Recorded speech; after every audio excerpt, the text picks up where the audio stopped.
Plays by Mahmoud, and today's our guest is Angel Ribo, and he's known as the Confident CEO, and he plays multiple roles in his life. To name a few, he is an influencer, LinkedIn strategist, and international TV host. These are just a few titles of his, and today I feel honored to interview him. So, for our listeners who don't know you, can you tell us a bit about yourself and how the journey has shaped you today? Of course, thank you. Thank you very much, Mahmoud, for having me, and thank you everybody for listening to us today. So, as you said, my name is Angel Ribo, and my brand is the CEO Confidant. And basically, both accomplished entrepreneurs and corporate CEOs, they hire me to bridge the gap globally for expansion and exposure. I basically help them take their businesses internationally as a way to accelerate the growth of their businesses. And basically, I've done that for a long time already. And the reason why my brand is what it is because when I left corporate America 5 years ago, I counted how many companies and CEOs I had held before, and in the last 20 plus years, I have held more than 1,500 CEOs in 33 different countries. So thank you for having me. Besides that, I'm also the president and co-founder of Wisdom for Kids, which is a foundation we help underprivileged kids in Latin America become entrepreneurs using the local resources. Yeah, that's amazing. That's amazing. 1,500 is like really big number. Yeah, that's a lot. Like how Yeah, long it's a have? big number. Yeah, absolutely. So how long have you been connected to this entrepreneurship and? Yeah, so well, I mean, I've been connected to entrepreneurship for a long time, since the 90s, because all the time I was working, helping other companies develop their businesses. I was also working with indirect sales models, which means that I was helping basically resellers, distributors, to develop the business along with the companies I was working with. So I was always working with entrepreneurs, and I was always helping them with their businesses, with business strategies, and to help them go to the market along with us. So I have been then involved with entrepreneurship since then early 90s. And I have been involved with entrepreneurship in Latin America as with my charity since 2018 probably, and we have already helped more than 1,000 families since then. Yeah, that's amazing. Yeah, amazing. So how did you from where did you got the inspiration to start your nonprofit? Yeah, Basically, your so charity. Also. yes, thank you. Yeah, absolutely. So basically, while I was working in Latin America, and I lived in Latin America for 10 years, and I worked there for over 15 years. So I was always exposed to poverty all the time. Every time I would go to visit some of the manufacturing plants that they were serving with the companies I was working with, all the time, those manufacturing plants would typically be in the outskirts of big cities.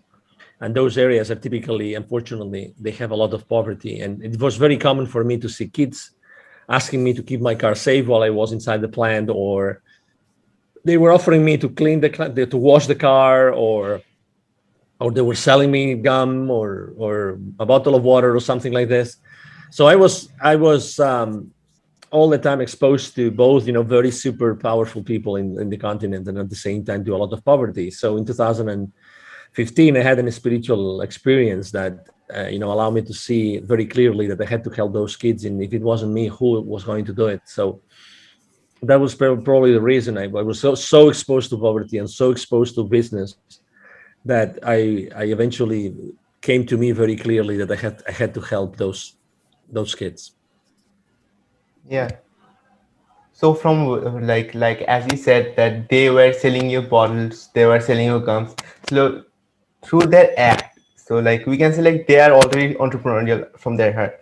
Like they're kids right now, yeah, but they're still trying to sell something and earn their living. So that's entrepreneurial. Then that's it. That's entrepreneurial. So they already Yes. had it. Yeah. Yeah. Yes. So obviously, I mean, it's difficult to say they were already entrepreneurs, those kids that were selling me those things, because as you know, many families actually, they are obliged to Yeah. suggest their kids to do this, so very often this happens not because the kids want to do it, because or it's because their parents or their tutors, they're asking them to do it. So that's a big of a difference there. But Yeah. um, the communities that we go to, it's basically we talk to the community leaders and we ask them, we would like to do that. We would like to actually deliver a workshop and help your kids in your community to become entrepreneurs. And it's not that common that those kids are already entrepreneurs. Sometimes they are, but it's not that common. But again, most of the time they do it because, or they work because they have to do it. So let me tell you an example. We go, for instance, to an indigenous community in Mexico, and it's a large area. In total, there are like 180 plus small sub communities there, and many kids work, and they work because the parents are working on in coffee plantations and other sorts of places.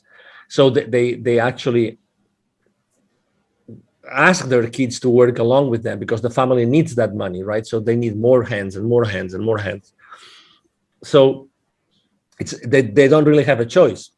And what we do from on or at Wisdom for Kids, we actually work very much the mindset of those kids. We help them realize that they can really become whoever they want in their lives, and we work heavily on their self-esteem.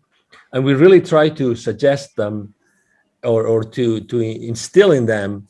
We use very uncommon ways to approach them. I mean, it's not, our workshops at Wisdom for Kids are not like whiteboarding or blackboarding kind of thing. It's really more like experiential. It's making sure that we connect at an energy level with them, so that from then on they really, really, really like know that they can do whatever they want, that they are unstoppable, that they are infinitely powerful. We work a lot on self-esteem, but we do a lot of playing and jumping and dancing and singing, and also we do a meditation along with the rest of the activities that we do with them. And again, we try to really change the lives of these kids since the very beginning, because it took to us a long time to define and to develop this workshop, because we wanted it to make a big difference. We wanted it to make a big difference in their lives. That's really like amazing actually. Like I'm not finding the perfect word here that to describe how I That's feel. good. That's Yeah. good. Yeah, yeah, yeah, yeah. But as you know, I think it's important to expose people to new knowledge and to new experiences. And it took almost 2 years and two PhD students to develop the workshop that we're delivering today. So yeah, I mean, we have really invested a lot of time in making sure that what we do with the kids is really impactful and it's going to stay with them for the rest of their lives. Okay. So like, how long did it take to make those workshops? Yeah, well, I mean, it took to us 2 years to develop them, but it's basically two hours long workshops in which we pack really a lot of many different things. But it really flows very well because it's all about having the kids super excited for two hours. So it's really fun, and obviously, um, I mean, kids are magic, right? I mean, kids have this ability to really enjoy life like no one else, right? It's a blessing to be able to work with kids and to teach them things. So it's 2 hours, but it's really, when we go back to those communities, they really remember us and they really are excited about what they did, what we did with them, in when we first engaged with them. Yeah, that's like so great. Like truly, like kids are amazing because if you try to like they can be molded in any shape. That's a fact. So like if you just give them proper knowledge about something and make them interested in a topic, they're gonna go that way. Like that's the truth. And that's so like building their foundations from like that early age like is what the future needs basically. So like they are the future. Yeah, That's the truth. And if the foundations is not good, like then like how what the will the future be? exactly. Exactly. Exactly. So tell us a bit more about your spiritual awakening. Like what experience did you had? Yeah. So basically, thank you for asking. So basically, it was this. It's actually the second time that I feel this like super rush of energy. It was a Saturday morning. I was in a hotel in Mexico City. It was 8:30 a.m. I just woke up. I was really remorseful. I was really sad. I was really exhausted because I had worked a lot the previous week. I missed my plane to go back home the previous day on Friday. So and as soon as I got into the shower, um, this incredible rush of energy went through me, and I started crying for no reason. And all those images of those kids I had met in Latin America started to come at me all the time. And I was for a few minutes crying under the shower, on my knees, and I really didn't know what that meant. But I'm having chills now as I'm explaining it, because it was really an intense experience, and I remember it was extremely sensitive and emotional for the rest of the day. But that meant something, right? I mean, I think that it's the second time in my life that I really listened to what the universe was telling me. Just to, I really believe that everything happens for a reason.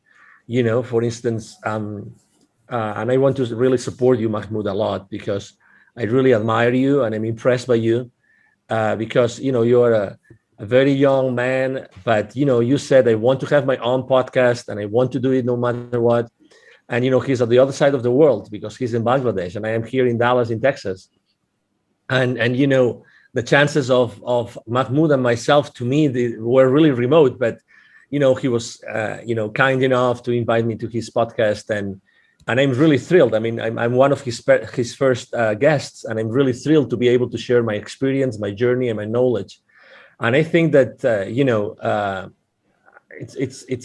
it's a great you are a great example, Mahmoud, of someone that really wanted to make a difference in the world, and you decided to actually launch your own podcast and start doing it, no matter what.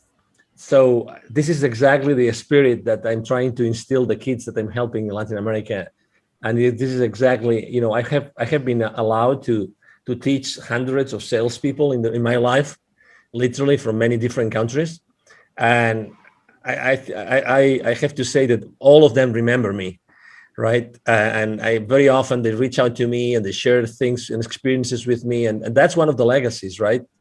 Is that when you are able to help people, they will always remember that. They will always be there, and they will always remember that. And life's too short to waste it with the wrong people. And let's make the most of the time that we are together, and let's make the most to help your audience, because at the end of the day, I'm sure that you, Mahmoud, you're doing this to help your audience. You want to inspire people with content, with good content, with valuable content, and with also nice stories that are going to inspire other people to do things and to take action. And I tell you, everybody who's listening to us today, it only takes your will. It only takes your will to take action. My favorite business mantra, is taking perfect action now. Anybody can take any action, and you don't know what's that's going to take it, right? And everything happens for a reason. For some reason today I had to be on this podcast in Bangladesh, and I'm so blessed to be here because I'm able to answer Mahmoud questions, and I'm able to help his audience and to skyrocket his podcast. And I'm going to support you, Mahmoud, as much as I can on my social media whenever the episode is uploaded and is published and everything. So this is what life is about, and I really want to commend you for doing what you do every single day, Mahmoud. Yeah, thanks a lot. Basically, I'm very flattered to hear that. Like, yeah, yeah, like every single word that you said was extremely like absolutely true. It actually is only will, like the first and the only thing. Not the only thing, but like the most important, like the core thing that takes is the will and the ability to take action with it. Yeah, so like that's the main thing. That's if you're not discouraged. So if uh, as everyone else, so most people are discouraged before starting anything else. But if we Mhm. have enough willing power, then we will get through it. Like that's the truth. And but like the kids that you're helping, like for them, it's this is the mental barrier because everyone else is making like thinking that or like forcing them to think that nothing's gonna happen, like nothing's good gonna happen. Like that's one of the thing. And if we are able to like it doesn't matter who it is, but if anyone is able to help grow this willingness in a kid, then he'll do great in the world in the future, and make a difference in others life. And And you that's mentioned, sorry to interrupt you. yeah, Continue, absolutely. continue. Yes. Nah, No, no, go no. I ahead. was gonna say because you mentioned something which is really important, and you mentioned discouragement, right? It's true, and that's something that we face when we go to Latin America, because when we help kids and we have this, let's say the initial workshop, obviously we know that it's very easy for the kids' parents or tutors to just with one word, with one eyesight, just to say, "What you just learn is useless" or whatever, right? I mean, so they can be easily discouraged. But I think that the example that we have to actually give ourselves, you and myself, as opinion leaders, I think that discouragement is just, it's just a temporary loss of enthusiasm. That's what it is. So, I think that we should, and we do teach the kids that, there's no such thing as a failure, and that everything happens for a reason. There's all the time there's a reason why we have to do things, and there's a reason why we have to perform certain activities and do certain things. So um regardless, everything happens for a reason. I was yesterday, I think it was Tony Robbins, like seven basic principles that he runs his life by. And Tony Robbins, obviously, he's a very powerful, he coaches very powerful people in the world. And one of the things that he was saying was, it's everything happens for a reason. And it's true. You never know where something is going to take you. You never know. So just take the failures as a lesson, and no matter what, and no matter who discourages you, keep in mind that life is long, and you will have time to learn and to apply those lessons, and keep going, keep going, keep going. You are infinitely powerful no matter what. Yeah, absolutely true. Like you just reminded me of one quote. Like this quote was like is from Elon Musk, and like I heard it from like I guess I'm not sure. Like maybe it was a show on Mind Valley by her like, by his mother, Elon Musk's mother, or maybe a webinar. So she said that when the first rocket failed, like like up before launch, Elon Musk didn't said that we failed, or he was not sad. He was excited because now we know these are the issues. Now we know more about this problem. Now we can try to find out solutions of it. So I think, and everyone should think in this way, that any failure that occurs, we know that now we know which problems we have to solve, and now we know which actions we have to take to get better at it, to take a better approach, and to take another way or build a new way to go where we want to go, or maybe we can go further than we how we planned. And I that's, agree. yeah, absolutely. And this is a like very powerful statement, because like I guess 90, I'm a very big fan of 80/20 rule. So I'd say 80% of people are discouraged or like see failures as like that's it, that's end all, like that's end all, and they are not learning from it. So, and from also a book, I'm not sure like the name of what's the name of it, it was. So it said that until the time you learn from your mistakes and get better at it, you're gonna keep failing on that thing. Yeah. So so you have to see every failure as a way to learn new things and grow our skills, so that we can like just crush that thing. Yeah, I agree. I agree, Mahmoud. Totally. And again, that's why it's important to keep the enthusiasm, from one failure to the next failure, right? And again, I think there's a saying also about that. So, yeah, that's why, I am a pretty upbeat guy, and very enthusiastic and very passionate about what I do, and being on interviews and everything.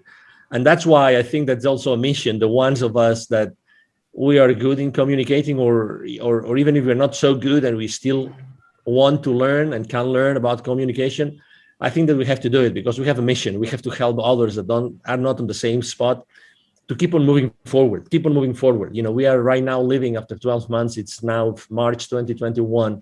We've been for 12 months now living under restrictions all over the place, and I'm sure that Bangladesh is not an exception. So we have learned that it's possible in only a few days for something to be really literally be running all over the world, right? So, and restrictions all over the world. So I think that we have to help each other, and we have to make sure that we use everybody's energy for the good of everybody. Really, I really believe so. Yeah, absolutely, absolutely. I completely agree with that. So I actually missed a word that you said, or like I cast a word. Um. Oh, sorry. Um. Yeah. So the question that I got in mind when you were saying that, so like, what was the biggest struggle that you face, like communication struggle that you faced during the quarantine? Like this question just came into my mind when you were talking. Yeah. Well, first, here in Texas, I think we only had 1 or 2 weeks of lockdown. So, I mean, we really were not quarantined, and people were going out on the streets still. So we've had a very, let's say, as many other countries in the world. I mean, I can talk about Sweden, about Finland, about Norway, about Serbia, Montenegro, Albania, Tanzania. I can literally talk about countries all over the world that have had a different approach, as opposed to being extremely restrictive. They have actually kept, the, let's say, the freedom intact, so that the human body would actually adapt and everything. I mean, if you see every country has led, and every state here in the US has led, let's say, the situation in a different way. And so I wouldn't say I had communication problems. I would say, obviously, that I'm used to have face-to-face meetings, so I had to stop having face-to-face meetings for a while, but I resumed them. And again, I like last year, I met personally face-to-face tens of executives of companies here in Dallas. So, you know, again, I think that being respectful with everybody, you can still keep on, communicating with them, and just be cautious and aware of maybe some restrictions that had to be in place. That's it.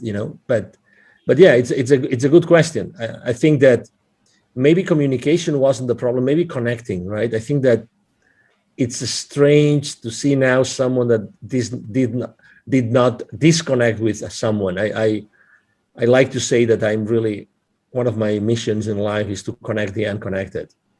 And so I think that last year a lot of people got unconnected or disconnected. There were a lot of bridges between people that were burned.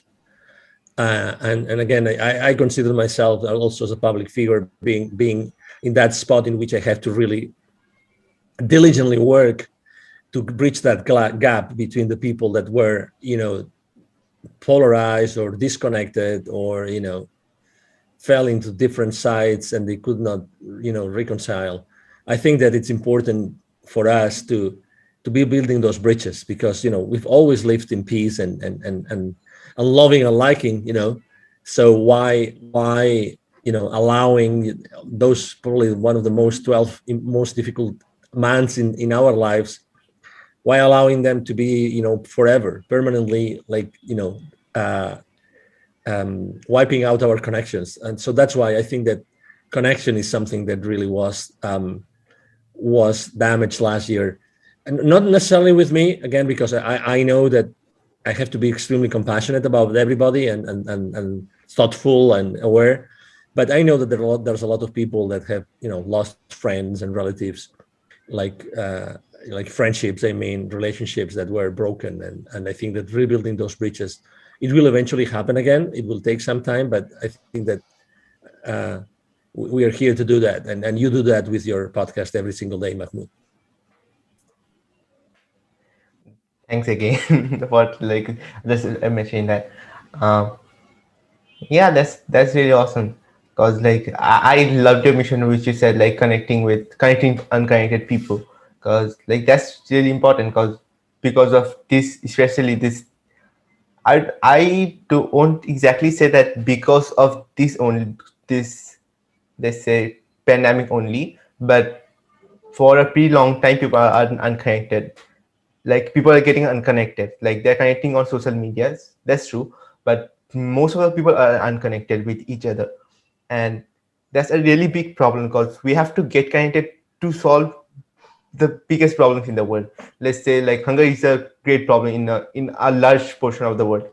So let's, for even solving that problem, we have to get connected. And if you're connected, and like connected minds create solutions, that's the thing. Like, because, well, let's say like the most genius person in the world, let's say Einstein for example, though he's not there anymore, but even if he was alone, he might have, like, he could have did the best thing, like invented the best thing. But if, like, when other people were also around him, like that's what actually boosted his invention a lot. I believe that, because it doesn't matter how intelligent you are. It's about like getting together with other great people, and then you can create the best of the best thing. True. Yeah, yeah. I mean, and you're touching upon something which is really important, which is collaboration, right? I Yeah. mean, the lack of connection, could unfortunately be at the end could be like a lack of communication, right? But it doesn't have to be. I think that reconnecting means that collaborating as well, and I think that the future of the world is collaboration.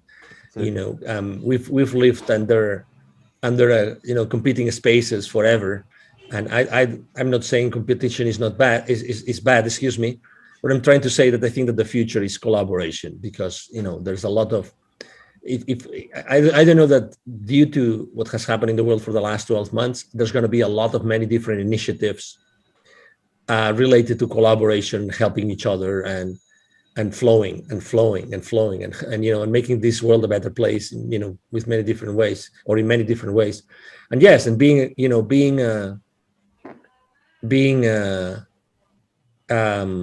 aware of this, I think, is really important today. Today more than ever. Like that's the thing. Yes, absolutely. Yeah. The collaboration is, I completely agree with that, because like without collaboration, like we can make great things happen. And like in the future, all the great innovation has to come through collaborations, and not in the future as well, like in this time, let's say today we need anything that happens today is because of collaboration. And if you are not connected with amazing people, like people who want to have, like who have similar passions with ours, so let's say we want to solve this problem, and there are a lot of people that we don't know about who are also passionate to solve this exact problem, not even with a different thing, like not even with a twerk or anything. So if we are able to bring those all passionate people together, like they're gonna work passionately even if they have nothing. And that's where the magic begins, truly. Mhm. Yeah, we are magical beings, and we are infinitely powerful. It's a matter of just talking to each other, and helping each other, and keep on exploring, and keep on, that's why I go back to the same thing, taking imperfect action now. I think that taking action is so powerful. It gives you so much power, and it gives you so much experience, and you are able to be more intentional in what you do every single day. As much as you take action, you keep on putting yourself on the line, and doing things that you didn't think that you could do. So uh, it's like me. When I started my, let's say, my solopreneur career. Well, right now I have a large team in my company, but when I started, it's actually, I mean, I had a very limited presence on LinkedIn, for instance. LinkedIn is the platform where I work the most. Right now, I have 27,000 connections, and I have made a lot of mistakes. But right now, I have a very engaged community. I help them a lot. I give a lot of value away, and this is, it's just part of who I am, and part of making mistakes, and doing a lot of things with many different people. It's I think that, and I think Tony Robbins says it very well also. I think that that your worth, or even your wealth, is totally proportionate to the amount of people that you're able to help. So if I want to help, if I want to be really, like, wealthy, I think that I have to really make sure that I'm able to put out there a way in which hundreds of thousands, if not millions, of people can benefit from what I do. Absolutely, absolutely. So, like I don't know, like talking with you, like all the codes are coming into my mind, like while talking to you, because um, so it's about helping people. Like one thing is, if we want anything in life, I forgot the author of it who said it, but if you want anything in life, like sorry, I said the opposite. We can have anything in life if we help enough people, and this is absolutely true, because even if we are selling any product, we are helping them to solve a problem.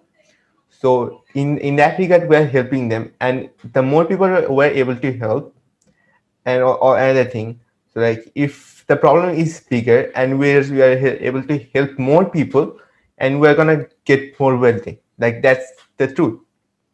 And it didn't, like, it's not anything forceful that we're taking money, it's just we're helping, and in that exchange they are giving us.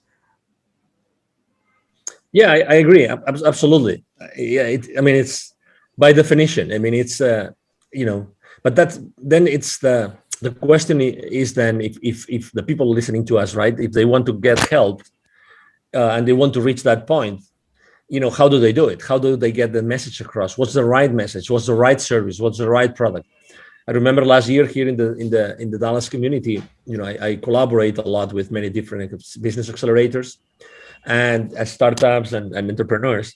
And I gave actually 2 times last year. I gave a couple of uh, webinars about pivoting. So pivoting is the concept of reinventing yourself, right? So when you pivot, this means that you are, I mean, that Completely falls like shifting. the basketball. Yeah, exactly. So the basketball term of pivoting, right? So um, I think that it's important that you know how to pivot. It's like important that you know how to put in place what your passion is, what your expertise is, what the market really, Wants. is willing to pay, and what the market wants. Those 3 things, those 4 things, excuse me. I think those 4 things are extremely relevant and extremely important. And that's really the basis for anything else that you want to do. But you have to do it properly. I think that you have to do. If you haven't done it yet, just ask yourself those 4 questions. What are you passionate about? What other people tell you that you're really an expert on? What do you think that the market needs and or the market wants? And because that's important. And then, is the market going to pay for it? And how much is going to pay for it? So those 4 questions, ask those questions to yourself. And I think that you will then be able to really set up a starting point for your entrepreneurial journey. Yeah, those four are really amazing questions, because we can start from there. So like if we kick out every other thoughts from our mind and we start from there, we can get a clear direction, and we understand the people, like what they want, what we want, and then align it with like what our strength is. And then to like after combining it, like we'll set the price as well, like depending on the market how much they want to pay, and then release it. And another thing that also came to mind was we have also have to check if the market is also ready for it, because there are a few invention, I guess, which was invented, Hmm. and they did not succeed when they were invented. Yeah. Yeah, because the market was not ready yet. But after a period of time when the market was ready, then when it was released, it became a quick hit. Like in overnight, it became overnight hit because the market was not ready. Yeah, yeah, I agree. But still, I always like to ask the question of not whether a product or service is going to succeed, but how do we make it successful? I think it's a different, I think it's the right question to ask yourself is to ask, what do you have to do or how do you have to make it successful? I think that we should ask ourselves a different question. And that's why it's so important also what we do in the schools with the kids, underprivileged kids. It gives us, you know, again, being in touch with kids all the time, and so being able to bridge that gap between the super powerful, connect the super powerful, connect them with the super underprivileged. It's such a great experience because, again, it's bringing the authenticity of the kids and also the power of the ones that have achieved almost anything in their lives. Absolutely. Like, yeah, absolutely. Those are like, these are very powerful words, you can say. Like, these are like the definition of growth, you can say, I for me. Yeah. So now, before we like get out of like this conversation and to go ahead of our day, like, is there any last word of inspirations or any final words that you want to say?